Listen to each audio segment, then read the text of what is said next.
এই পেটির উপরে আঙুল বুলিয়ে বাঙালি যুগের পর যুগ মাসের পর মাস কাটিয়ে দিয়েছে, কখনো দুপুরের পাতে কখনো মাঝরাতে। সেই রুই মাছের পেটিকে আন্তরিক শ্রদ্ধাঞ্জলি দিয়ে নুন হলুদ মাখিয়ে নিলাম। এবার কড়াইয়ে মাছ ভাজার তেল গরম করে এক এক করে মাছ ভাজতে ছেড়ে দিলাম। খুন্তির খোঁচায় এদিক ওদিক উল্টে যখন লাল হয়ে যাবে তখন নামিয়ে নিলাম। মাছের ঝোলে আলু না দিলে তো বাঙালির সব থেকে বড় বদনাম, তাই প্রয়োজন মতো আলু কেটে মাছের তেলের মধ্যেই ভাজতে ছেড়ে দিলাম। এবার এদিক ওদিক করে নাড়াচাড়া করে যখন আলুর মধ্যে লাল স্পট আসা শুরু হবে ঠিক সেই সময় তুলে নিলাম। এবার ওই তেলের মধ্যে তেজপাতা আর গোটা জিরে ফোড়ন দিয়ে ভালো করে নেড়ে নিলাম। এবার দিয়ে দেবো এক বাটি কুচনো পেঁয়াজ। পেঁয়াজকে ততক্ষণ ভাজতে হবে যতক্ষণ না পেঁয়াজের রং পরিবর্তন শুরু হচ্ছে।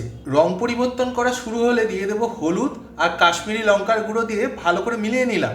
সাইডে একটা মিক্সিং জারে নিয়ে নিন 1 চামচ সাদা তিল, 1 চামচ গোটা ধনে, 1 চামচ কাঁচা বাদাম, 2 ইঞ্চির মতো আদা ছোট ছোট পিস করে, ঝাল বুঝে কাঁচা লঙ্কা, ধনে পাতার গোটার ডাটা, 2টো টমেটো কোচানো, সঙ্গে 2-3টে শুকনো লঙ্কা ভালো করে পেস্ট করে নিন।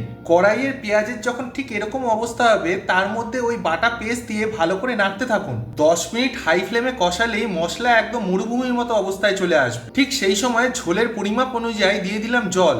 জল যখন ঝোলে পরিবর্তন হয়ে ফুটতে শুরু করে দেবে তখন দিয়ে দিলাম স্বাদ মতো নুন এবং স্বাদ মতো চিনি দিয়ে ভালো করে মিলিয়ে নিলাম। ভেজে রাখা আলু ঝোলের মধ্যে ভালো করে মিশিয়ে ঢাকা দিয়ে সেদ্ধ করে নিন।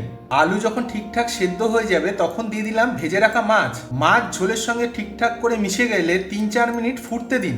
এবার ধনেপাতা দিয়ে ভালো করে মেশান। মন যদি চাই দিতে পারেন চিড়ে রাখা কাঁচা লঙ্কা সেন্টের জন্য।